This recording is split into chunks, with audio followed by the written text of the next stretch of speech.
नमस्कार दोस्तों, मैं अमरीश श्रीवास्तव आज आपके सामने एक बहुत ही गंभीर मुद्दा लेकर के आया हूँ। ये मुद्दा है भारतीय संविधान, भारतीय कानून, आपातकाल की स्थिति और हमारे मौलिक अधिकारों से जुड़ा हुआ। मौलिक अधिकार हर भारतीय नागरिक का अपना व्यक्तिगत अधिकार है। ये कब छीने जाएंगे और कब नहीं छीने जाएंगे, इसका निर्णय सिर्फ संसद ले सकती है। लेकिन दोस्तों, भारत में कुछ कानून ऐसे भी हैं जो बिना आपातकाल के भी आपके इस मौलिक अधिकार को छीन सकते हैं। जी हाँ, तो सबसे पहले मैं आपको बताऊंगा कि हमारे मौलिक अधिकार क्या-क्या हैं। इसके बाद मैं आपको बताऊंगा कि आपातकाल में कौन से मौलिक अधिकार नहीं छीने जा सकते। फिर मैं आपको बताऊंगा वो कानून जो कानून हमारे मौलिक अधिकारों को छीन सकता है। और फिर मैं आपको बताऊंगा कैसे छीन सकता है। और इसके बाद मैं आपको बताऊंगा सुप्रीम कोर्ट के उस एडवोकेट की दलील जो ये बता रहा है कि 80% केस ऐसे आते हैं जो झूठे होते हैं, लेकिन इन झूठे केसों की वजह से जिंदगियां बर्बाद होती हैं। कानून उनके लिए मजाक है जिनको इससे फायदा है, लेकिन उसकी जिंदगी बर्बाद होती है, उसका क्या। ये घटनाएं लोकतंत्र में हो रही हैं, इसलिए बहुत ही शर्म की बात है और संविधान के विरुद्ध हैं, इसलिए ये असंवैधानिक भी है। भारत के हर नागरिक को इसके खिलाफ आवाज उठानी ही पड़ेगी, आज नहीं तो कल। तो आइए शुरू करते हैं इसको भी। तो बात करते हैं आजाद भारत के कुछ काले कानूनों की।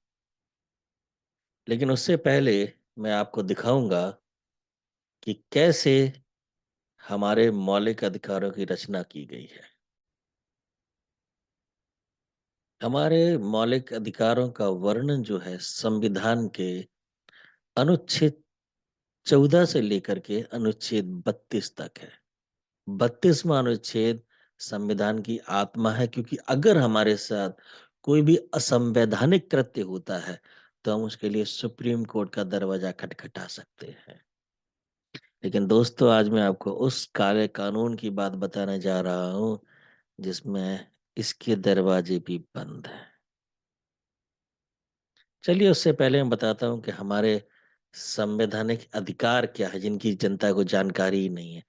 सबसे पहला तो हमारा संवैधानिक अधिकार है कानून के समक्ष समानता। कानून के समक्ष समानता कितनी बढ़िया बात लिखी है, लेकिन क्या वाकई में है? सोचिएगा जरा। कानूनों के समान संरक्षण क्या वास्तव में है? धर्म, मूलवंश, जाति, लिंग या जन्म स्थान के आधार पर भेदभाव का निषेध। एक पल के लिए अगर आपके दिमाग में जातिगत आरक्षण आ रहा है तो आप वहीं पर पहुंच रहे हैं जहां मैं पहुंचाना चाहता हूं। व्यक्तिगत स्वतंत्रता का अधिकार क्या आपको है?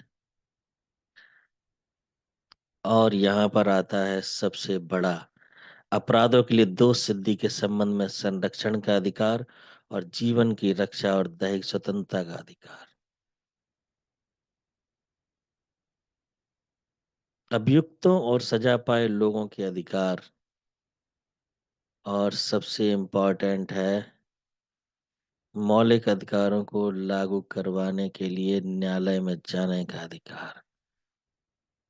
लेकिन दोस्तों, आपको पता है कि आज जिस अधिकार की एक्ट की बात मैं करने जा रहा हूं उसमें ये सारे मौलिक अधिकार धरे के धरे रह जाएंगे।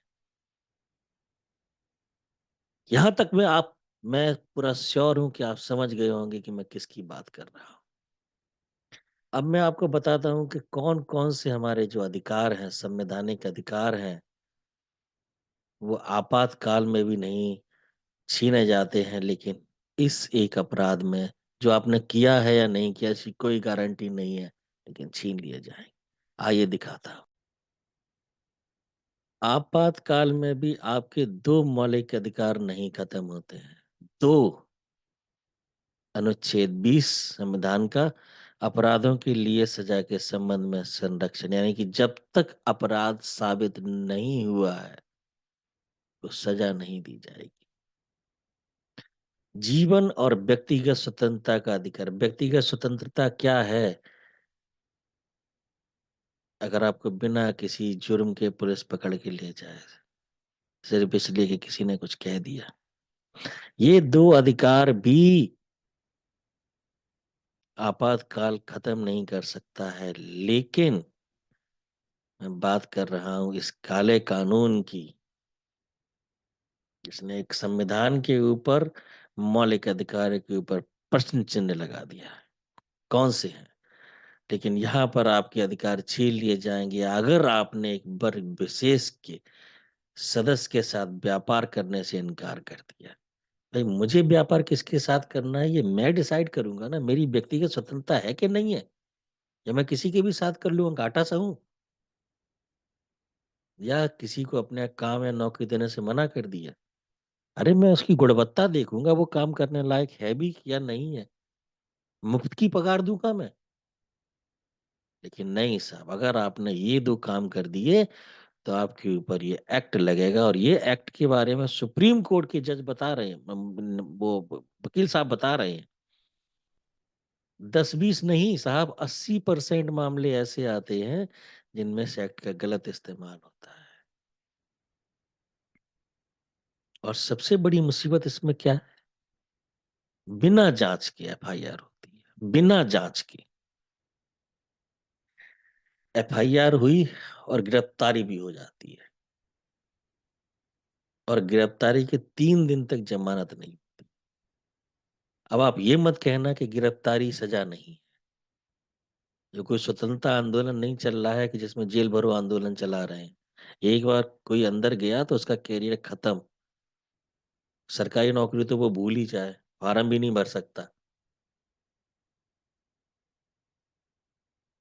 तो ये बताइए, मजबूरी अधिकारियों की भी है, जो पुलिस वाले बैठे हैं उनकी भी मजबूरी है कि वो बेचारे, इसको मजबूरी में उनको ये जान रखना पड़ेगा। नहीं तो अधिनियम के पालन करने में लापरवाही करता है सरकारी कर्मचारी तो 6 माह से 1 साल तक, अरे वो तुम्हारे लिए थोड़ी नहीं अपनी जान को जोखिम में डालेगा, केस करेगा वो भी। यानी कि एक ऐसा सिस्टम ही ऐसा बना दिया है कि मजबूर हो जाए लोग जीवन खराब करने के लिए। और क्यों? सिर्फ एक व्यक्ति ने बोला और हो गया। क्या इस कानून को हम काला कानून नहीं कहेंगे? और वास्तव में एक न्याय क्या है जो हम इतना सशक्त बना रहे हैं? किस लिए बना रहे हैं? न्याय के लिए। तो न्याय तो सबको मिलना चाहिए ना, ये लोकतंत्र है, कोई भेड़ तंत्र तो है नहीं। तो पहले तो जांच हो ना, पहले सही से कि हम किसको गिरफ्तार कर रहे हैं, वो दोषी है या नहीं है। फिर आप उसके ऊपर केस कीजिए। और अभी तक तो ऐसा कुछ होता नहीं कि केस अगर झूठा पाया जाए तो कोई काउंटर केस नहीं होता है। लेकिन यदि केस झूठा पाया जाए तो झूठा केस करने वाले पे भी तो केस होना चाहिए। न्याय का मजाक उड़ा रहे हो, न्यायालय का टाइम बर्बाद कर रहे हो, लोगों का जीवन बर्बाद कर रहे हो। ये कैसा लोकतंत्र है? किस बात का संविधान है जिसमें सारी चीजें विषम विषम है? संविधान का मतलब होता है संविधान, मतलब जो विधान मेरे लिए है वही आपके लिए, कानून मेरे लिए वही है तो आपके लिए भी वही है, समान मेरे लिए न्याय है तो आपके लिए भी है। किस वैज्ञानिक आधार पे किसी को इतना इतना प्रोटेक्शन दे दिया कि उसने कुछ भी किया तो कोई दिक्कत नहीं? ये काला कानून रोलेट एक्ट जैसा है। और ऐसे कानून को सरकारों को हटाना चाहिए या नहीं, ये निर्णय जनता के अदालत में है। क्योंकि जब तक इन जैसी चीजों पर कार्रवाई नहीं होगी तब तक तो हमको थोड़ा सोचना ही पड़ेगा। तो यहाँ पर सिर्फ इतना ही जानना जरूरी है कि जो मौलिक अधिकार आपके आपातकाल में भी नहीं छीने जा सकते हैं, वो मौलिक अधिकार इस एक्ट में छीने जा सकते हैं। सावधान रहें, सतर्क रहें, सचेत रहें और देखते रहें कि भारत की राजनीति, न्यायपालिका, कार्यपालिका क्या करवट लेती है। जय हिंद, जय भारत, वंदे मातरम।